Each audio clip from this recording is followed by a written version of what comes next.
All right. Hey, music lovers, welcome to Musical Miles Podcast. I'm your host, Byron Duff, and I'm here with Miss Kiley Pet. Welcome. Thank you. Well, thanks for taking the time. We are at the South Fork Fest on the banks of the South Fork River here in High C, Idaho. What a beautiful place. It is, for sure. And you are a somewhat local girl. You live in Idaho Falls, is that right? Yep, Idaho Falls. But is that where you're from? No, I have lived there for 8 years. Okay. Most of my life has been in Virginia. Really? Yeah. Okay, where at? Charlottesville is where I grew up, and then I went to school in a few different places throughout the state. Okay. Yeah. Okay, Miss Shanda's brother and sister-in-law and family all live in Buena Vista. Okay. Yeah. Yeah. And my nephew lives in Charlottesville, outside of Charlottesville. Yeah. Okay. Yeah, so she's got family there, but A year she's ago, I was at the University of Charlottesville Cancer Center. with her Top niece. of the line. Yeah. Yeah. So, but anyway, yeah. So Virginia, we have some shallow roots in Virginia. So anyway, cool. but so most of your life there, how did you end up in Idaho? I do want to say I was born in New Mexico. Okay. And when That scores some big points with you because you got to be tough to be born in New Mexico. When I was 7, my family moved to Virginia. And there was always just this longing to be back out west. Out west. Yeah. Where in New Mexico? This little town called Socorro. Okay. Yeah, an hour south of Albuquerque. But as I was dreaming throughout my life about moving back out west, I didn't really want to go back to New Mexico. It's just such a deserty climate. Yeah. And I've got some relatives up in Bozeman, Montana. Okay. And I'm an occupational therapist as Okay. my day job. And I finished up school in Bozeman by doing a 3-month rotation. Okay. And then I was like, I want to stay out west.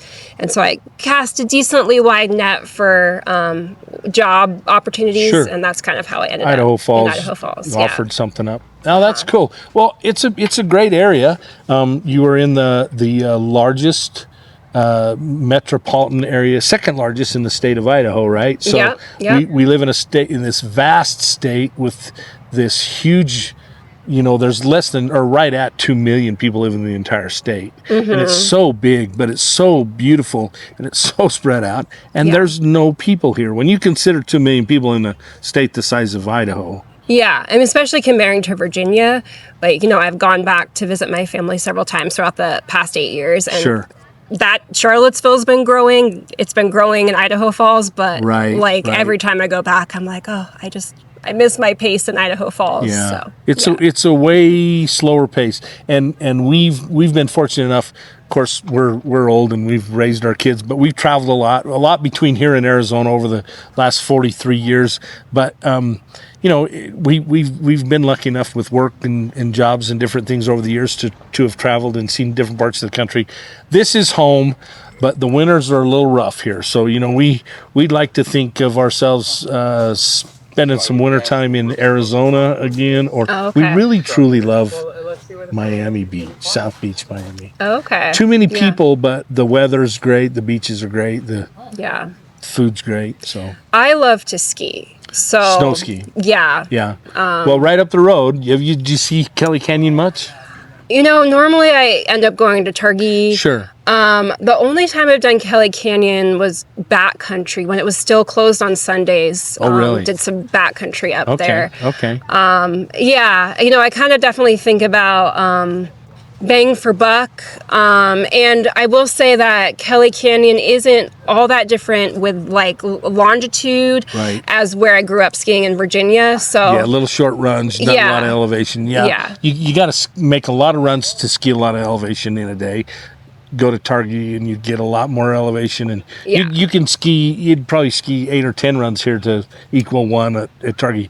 However, it's in your backyard, so if you needed a fix, exactly, wouldn't be a bad place to go. So this is, and it's such a pretty little area. It really is. Yeah. This is like the go-to for if you want to get out into nature, because Idaho Falls, it's not like it's immersed in nature. So this is a great access Well, you point. live, we live just south of you in Shelley, so we it's a high desert. Yeah, it is. Yeah. It's not a lot different than New Mexico, other than we're 1,200 miles further north, but Yeah. the elevation's similar, and the weather temperatures similar. They can get some horrific snowstorms down there. So yeah, but Yeah. well, let's talk about your music career. So how long's that been going on? Well, I'd say I've been musical since I was a child, but that started with classical violin, taking lessons for a number of years, as well as playing in orchestras. But this iteration of how I'm playing music is newer. It's been about 6 years. That's when I wrote my first song, somewhat unexpectedly. Okay. 6 years ago, I had been kind of lackadaisically I had been lackadaisically teaching myself guitar for a decade plus, but then once I wrote my first song, I got really motivated to start improving my guitar as well as singing. And yeah, kind of just really felt passionate and motivated to dedicate a lot of time towards songwriting and singing and performing out in the community. But it's kind of still a newer journey for me. Sure. Well, I like that. And you made the comment, and I apologize for vaguely remembering this, but we met in Livingston at the Songwriter Festival last fall. Were you just there to watch, or were you on the bill? Did you get to play? I was just there to watch. Okay. Yeah, playing at those is an aspiration, hopefully at some point. Okay, well, you're my new friend here in Idaho Falls, because it's my aspiration, our aspiration, is to host a Songwriter Festival in Idaho Falls. Oh. Because you think about that, you went to Livingston. Have you been to Whitefish or to Red Lodge? I haven't been to those, but I did go to Cody last September for a songwriters workshop, which was really and that was enriching. that was the same time as the Cody, and they're not doing Cody this year. So that's the I thought it was Whitefish that they they split. Whitefish and the group split, and Whitefish is its own deal. So we went to it's actually in September this year. We're going in about 4 weeks, and then it was Cody, Red Lodge, and Livingston. Livingston was to replace Whitefish, right? Yeah, but now they've decided not to do Cody. So okay, I wasn't aware of that. Yeah. Well, I'm so happy about Livingston because my aunt and uncle live there. Oh, fun. So I'm going to go this year. You're going to go watch. again this year. Okay. Yeah, and the workshops happening. We'll this year be too. we'll be in Livingston as well. Cool. We got actually asked in Red Lodge to interview 6 of the artists on stage at Red Lodge. So that's awesome. which was really cool. Kim Ritchie, Win Varble, and Tony Arata, who wrote the dance. Oh yeah. And Win wrote "Waiting on a Woman" for he wrote "Waiting on a Woman" for Brad Paisley. Okay. Kim Ritchie had a number one, I think, with who'd she have a number one with? My producer will find that out. I can't see that far. But the addresses, or excuse me, the dates for Whitefish are the 17th through the 19th, I think, in September, and then Livingston is like the first weekend in October. Yeah, 18th through the 20th at Whitefish. Anyway, but what a the Songwriter Festival fast became one of our favorite things to do. Just simply because it's a way low key, and you get the story behind the songs. Yes. So you got to hear James Dean Hicks and Stephanie Davis, who wrote Wolves for Garth. Stephanie is such a talented and so interesting. Yeah. And James Dean, what a great guy. We've been really fortunate. We're probably Gold Pine. Yeah, these are the ones I interviewed. Lena Marie Schiffer, Gold Pine, and Robin Shane were interviews that I did on stage the first day. Okay. The second day was Tony Arata, Win Varble, and Kim Ritchie. Anyway, all great artists. Yeah. And then this year at Whitefish, they've asked me, they do a deal called Coffee and Conversation. So on Sunday morning, the artists will come in and we'll sit and talk, have coffee and talk about their music and what goes on. So anyway, there's some great people involved in all those. Mike Booth he's the one who ran the one in Cody and Livingston, and he just told me that Cody they never could make it profitable, so they decided not to do that. And they didn't get quite the support. Red Lodge was phenomenal. So nice. But anyway, you might put that one's in in June, so you put that on your schedule next year. But Yeah. but we're looking hard at bringing some of those guys in to Idaho Falls. So you and I might be having a conversation here one of these days about, because and you've been to them, so you can relate. You know how they run them. They're different. You know, the Songwriter Fest, you get 2 or 3 artists on stage and they tell their story and play a song. Yeah. I have been quite involved in just like the community of people who write songs in Idaho Falls, and there's been various discussions about doing them, and I think sometimes they do happen. But yeah, I actually haven't participated in one yet, just more like open mics where we switch off. But I think it's just really great being around other songwriters and being able to share the stories behind songs. Oh, without a doubt. Well, and you build off of each other and your experiences and your ability. We've seen the other iteration of it, which is, those guys in Nashville, that they go into a writer's room every day at 10 o'clock with 3 or 4 other writers.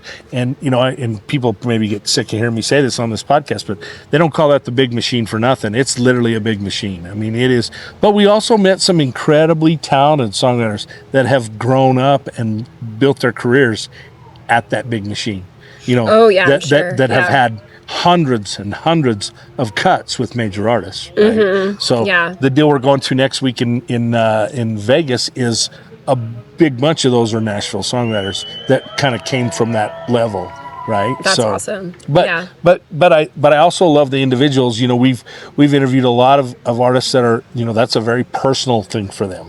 And I don't know about yourself. So absolutely. Do you like to co-write? Have you co-written much or? I have not co-written a lot. Actually at the workshop in Cody, that was a exercise that we did pretty early on, and that was fun. So that was kind of the closest I've gotten to in real time collaboration. Sure. I played a song during my set called Helena that was a collaboration, more like a trade, where a friend of mine wrote lyrics that I then put music to. Okay. Yeah, but it's something I'm certainly open to and interested in, but I will say my comfort zone is just kind of being alone in kind of a meditation, and then letting the ideas come, and then seeking out feedback afterwards. So if you were in Cody, you probably met Kaylin Beasley. Did you get to work with Kaylin? That was in Livingston, actually, where I saw him. But he's from Cody. He is from Cody. I didn't meet him in Cody. I just remember seeing him. Talented guy. I've interviewed him twice. He's really a cool guy. Yeah.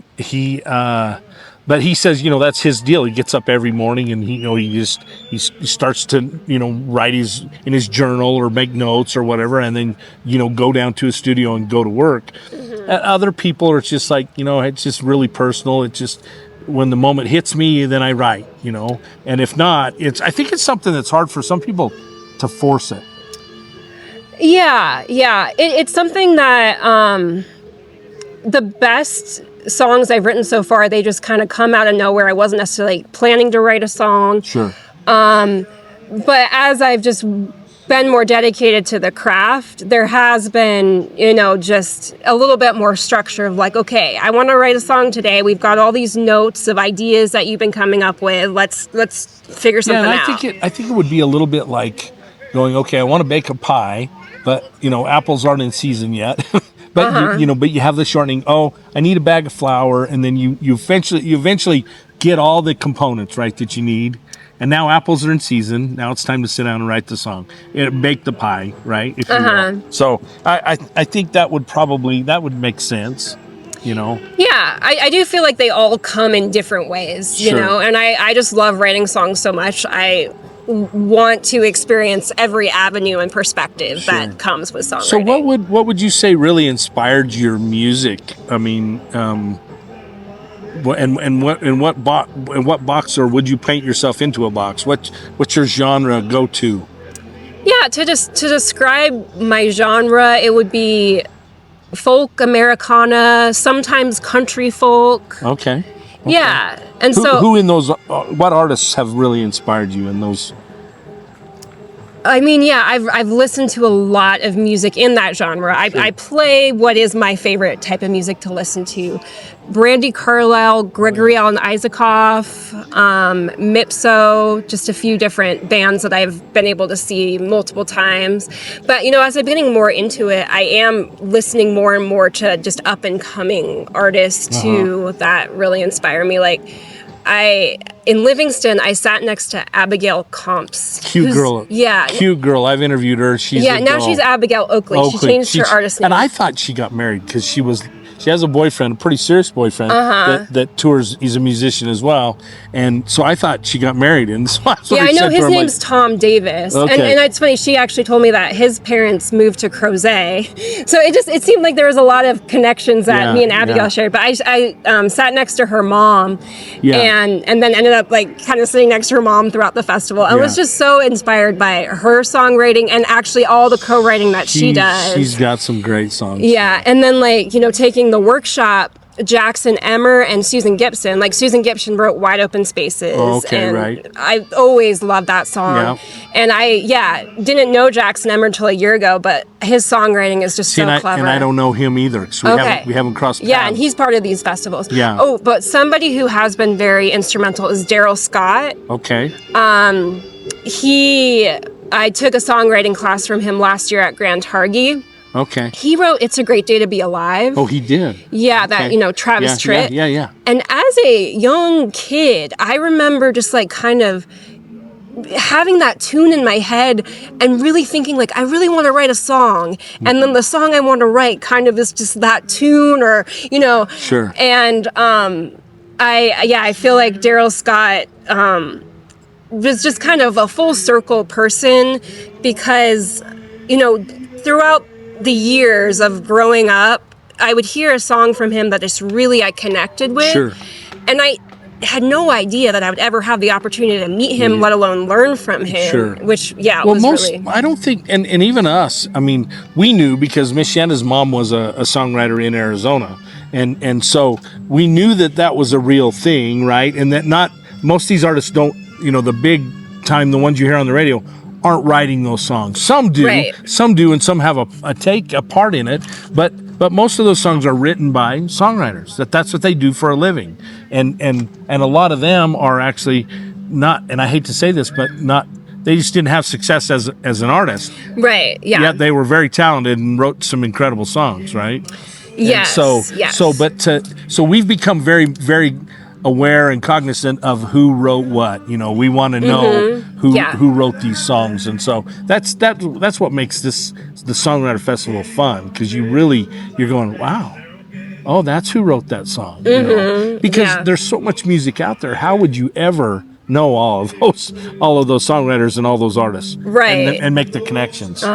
So yeah, it was really cool, just like them just kind of casually talking, like Stephanie Davis just like casually talking about like texting Garth and reaching out to Garth and just, I mean, honestly, for me, once I started writing songs, I was like, if I just managed to like get other people to play my songs, that would be really cool. That would be my dream. Right. But I love developing as a performer as well. And I think so many of them do it they do both, Right. Well, and he wasn't there. I'm trying to think who in Livingston was. James Dean Hicks, who's a great performer and a great songwriter. Yeah. We got to meet James Dean early in his career. He worked with a guy by the name of Roger Murrah. And Roger Murrah's a Hall of Fame songwriter who we got to meet and interview in Nashville. And what a story. But they wrote, I think the first three songs, James Dean said the first three songs he wrote and I think he wrote them with Roger, were all number ones for the Oak Ridge Boys. Oh, okay. And he goes, hell, this is easy. And he said, and then I went, I don't have that much music. I probably better get to work. But he's had a 30 or 40 year career and he's had 7 number ones. Yeah. And that's, back in the day, a number one, that's $1 million deal, right? Yeah. Today, I don't know that's the case. Yeah. We got to meet at Whitefish, we got to meet Aaron Ratier, who wrote You Look Like You Love Me with Ella Langley and Riley Green. Okay. And it went number one like a couple months after we were up there. Oh, wow. And, that's so cool. But he also had a number one with no, I think it went number one. What was it? Right, we were there. But what's his name that wrote Dirt Cheap? Phillips. Josh Phillips wrote Dirt Cheap's. It went number one. That's Cody Johnson's song. It went number one the week before. They just had a big celebration before he got there. I think Riley and Ella went number one with You Look Like You Love Me while we were there or right after. And then he also had a number one with Lainey Wilson, 4x4 by You. Wow. So he's had a big successful year last year, and he's going to be in Whitefish next month again. So we will get to sit down with him this time. Nice. Last time it was a little sketchy, so okay. But we just ran out of time. So, but anyway, yeah, the songwriter deal is cool, but I love the fact that we're going to Vegas. You've got Lee Bryce is there, going to be there. Well, Nice. Lee owns his own record company now. He owns Pump House Records, but he also has written a lot of successful songs that he's cut, but he's also written songs that some of the other artists have cut. You know what I mean? Right. Well, he wrote Still with Joe Leathers, did he not? You know, the Tim McGraw song. Okay. Still, which is a beautiful song. And he said, we really thought Lee was going to cut it because Lee helped write it. And Tim took it and cut it and had a number one. Well, it wasn't a number one, but it was a top 10. So, but anyway, it's just interesting. This songwriter thing is just way different than any aspect of the industry that we thought we'd run into. So, Yeah, I mean, to me, it's like it's the heart of it. well, it is. We tell everybody it's the song, it's the artist, it's the venue, and it's the fans. Those are those are the three components to the equation. Without them, one of those, you don't have a successful event. Yeah, those four things. I mean, you know, because it all does start with the song. But I didn't think that would be have as big an impact on us and our podcast as it has had. For some reason, I just don't think, even myself, realizing how critical that part of the equation is. You know? Yeah, it's funny. Jackson Emmer, who I took the workshop from, and I'll be doing it again with him in October. He is a great songwriter. Like, look up his stuff, and I think he's written stuff for other people too. Oh, sure. But he wrote his first song sometime in his 20s, like in college. And he said something about like how before he wrote songs, he never even thought about how the songs are made. And I think for me, I just like always like had this desire to write a song. And I think it's just so funny that someone who's like a great career songwriter, like in adulthood, just kind of like it never occurred to him like, songs are something that people write. And then he started doing it. Well, it's funny because, you know, you hear one of my favorite Guy Clark songs is Step Inside This House, and he never cut it. It was the first song he ever wrote, and Lyle Lovett sings it. And Lyle, it's just, I love that song. But Guy never thought it was good enough to cut, and that was the very first song he ever wrote. And there's other songwriters that just, and you know, Stephanie Davis said, you know, she said we all have that one, you know, screw you, Nashville, I'm done with you. And she said, and then she had a hit like Wolves that bought the ranch back that her family lost, you know. Yeah. And so anyway, it's just interesting to see how that all comes about, and you never know. But getting it in the right hands, because I've sat at these festivals and heard some incredible songs and go, that's got to be a hit. And they said Rob Hatch, his first number one sat for 7 years. Wow. 7 years. So you never know. Right, you never know. And I've been releasing music for the past few years, working on an album that I'm going to release. But I feel like in order for me to have a healthy way to approach it, I have to be doing it for myself. You know, that it's just like, I'm doing this because I love it. And some people are listening and are enjoying it. Like, I would like more people to be listening to it. But I also know I'm in a sea of so many people. And instead of like getting down about that and getting into this comparison game, I kind of am just like, so many people are doing what they love. So many people are creating. Right. So, you know, and I've been doing this for 6 years, and I've gone through a lot of different mindset shifts, and there's been times where I'm like, I wish I could quit my day job and just do music full time. But then what it would mean to actually be doing music full time, you know, there's sacrifices, and I'm kind of a homebody. Sure. So, I mean, I'm just really grateful to be doing it, and I feel like things unfold and more opportunities kind of come up. And but yeah, everyone definitely has their own journey, and there's and what do you want out of it? That's just it. You want more people to listen. But you would, I get from you, you would go, an ideal situation for you would to be cut a full record, have it go platinum, and sit home and shop on Amazon, right? Oh my God, no, I don't shop on Amazon. No, I'd say, you know, it's just traveling, being on the road it's monotonous. There's a lot. It's time. Well, it's tough. I love my community in Idaho Falls. Like, you know, I perform at the local bookshop at different places. I get together with my friends. My boyfriend and I go out hiking and we go paddling. We've got an Australian Shepherd who is just so sweet, and you know, we take her everywhere we travel. But there's just something about being in the comfort of my home, my kitchen. I like cooking my own food. Which, you know, I think there's certainly ways, and honestly, all the opportunities coming my way, I'm taking them. But at the same time, I'm like, you know, maybe I don't need to become that successbeen as a touring musician. I think it's just like, well, there are some that have been very successful and not done the touring thing, but that's typically the model. The music model has been write the music, cut the music, play the music, tour, promote, then sell the albums, right? That's the, you know, and then, you know, once the machine starts, you go, okay, now we got to have more songs. And it's interesting. And yet the world we live in today with the internet and Spotify and YouTube, in TikTok, you can write a new song and cut it, and 1 million people can hear it by tomorrow morning. That's true. And you might become very famous. I mean, Baker Blankenship's opening, headlining one of the nights at the Valley Music Fest coming up in Sun Valley on the 4th of September, and he's 19 years old. Wow. And have you heard of him? I haven't. No, see?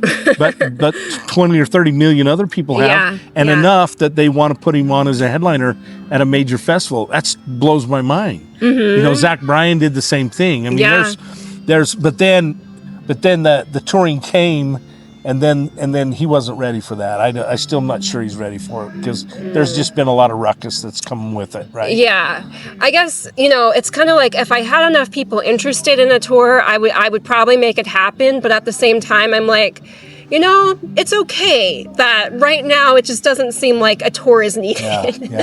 But I mean, I love it, and I do enjoy traveling. It's just like, I really like my home too. Did you get to meet another young lady that Jess Jacoy? Sweet girl, and she will be in Whitefish, so we're excited to see her again. We reached out to her when we were in Nashville, and she was actually leaving for about a month and a half to kind of tour around, but she does that deal. I think she goes home and she works as a barista, I think, and of course she just released a new album called Cul-de-sac Kid. Oh, okay, nice. And so I remember that she was working on it. She was working on it, That's and awesome. when she did a crowdfunding money raiser deal, and we helped promote it. And so, you know, anytime you have those things, let us know, and we'd love to come see you play in Idaho Falls, since you're right in our backyard. There's no replacing live music, right? For sure, especially kind of the way the internet is trending AI. There's a whole lot of fear and apprehension, which I definitely feel. Like, I've been recording these songs as AI is coming up for my album, and while some people really can blow up on the internet, it's rare.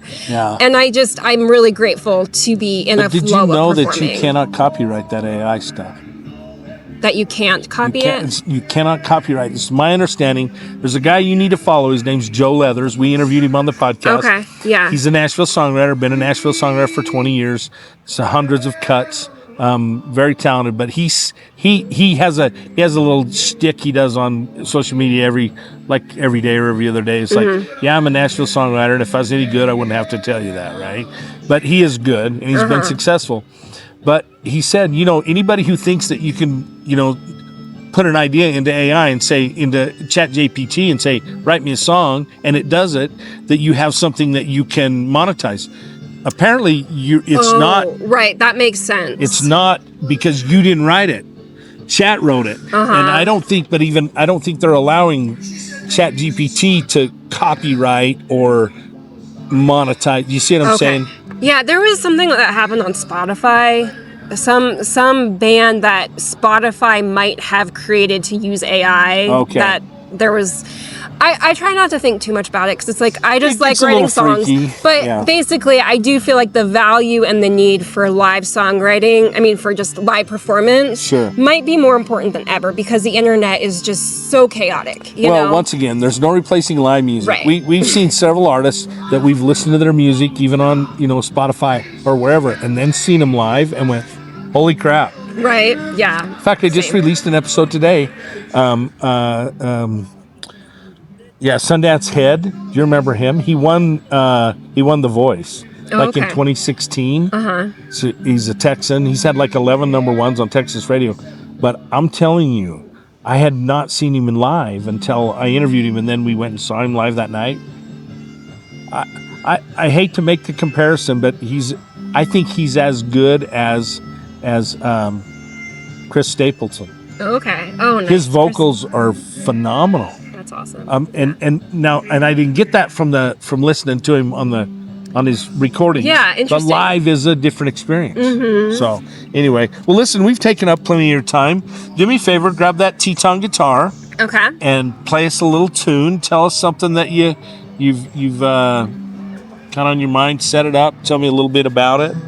We got a little competition with the background going on here, but Yeah. This is a song that came out of me one Sunday night. It was like a Sunday evening where there was just a lot of stuff that I felt like I needed to do to get ready for the week. yeah. But then this idea starts coming, and I'm actually kind of irritated. I'm just like, I wasn't planning to write a song tonight. And yeah, it was just one where I'm like, I think let's give this a little bit of time. And Okay. yeah, 30 minutes. It was all There you go. out. So yeah, it's called Precious Toes. Okay.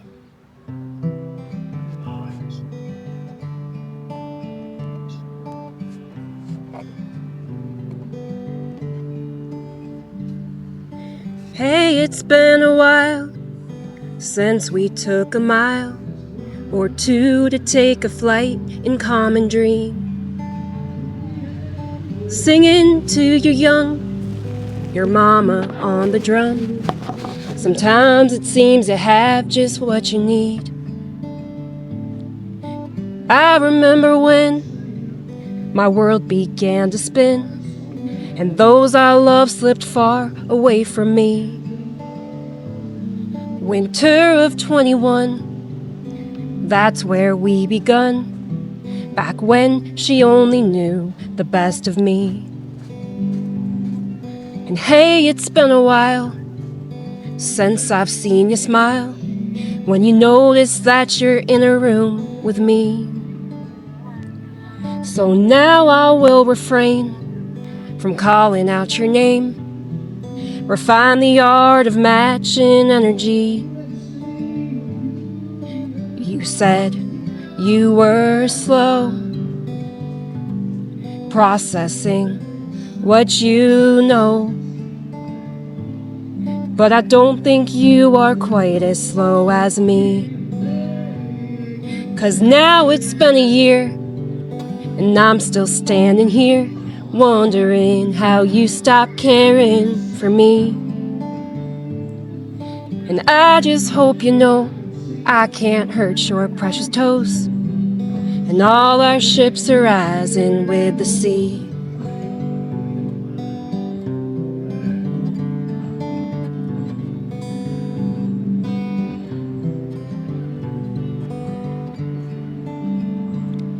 Our fallout, it was slow, how it often seems to go, unlike the way your mama severed me.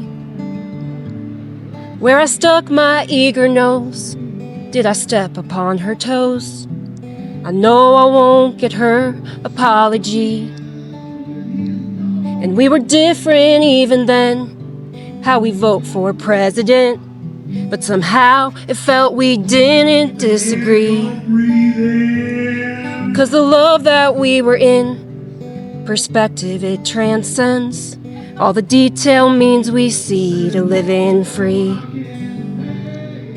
You said you were slow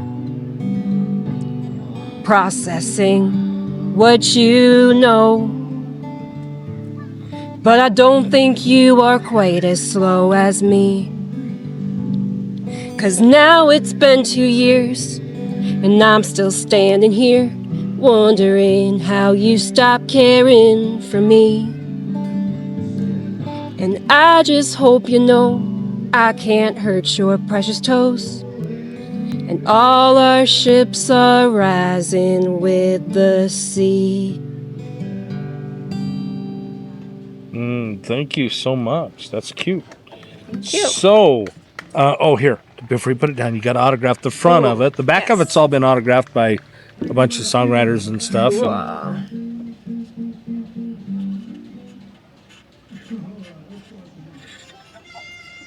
Thank you so much. Thank you.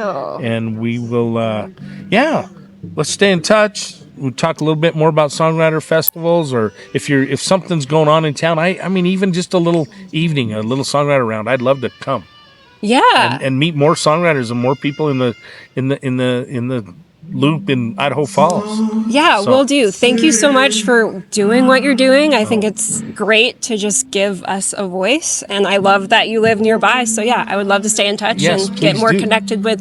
I just think the Idaho Falls community has built up musically over the past few years, and I Sure. think we should keep doing that Well, because I think there's such potential there. yeah, You know, for we sure. all listen. We all have ears, right? And everybody loves music on some level. Yes. But you'd be amazed at how many people have never seen a live show.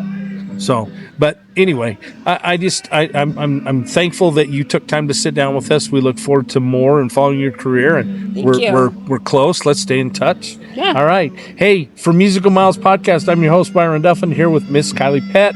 We are at the South Fork Music Fest on the banks of the South Fork River. Adios for now. Perfect.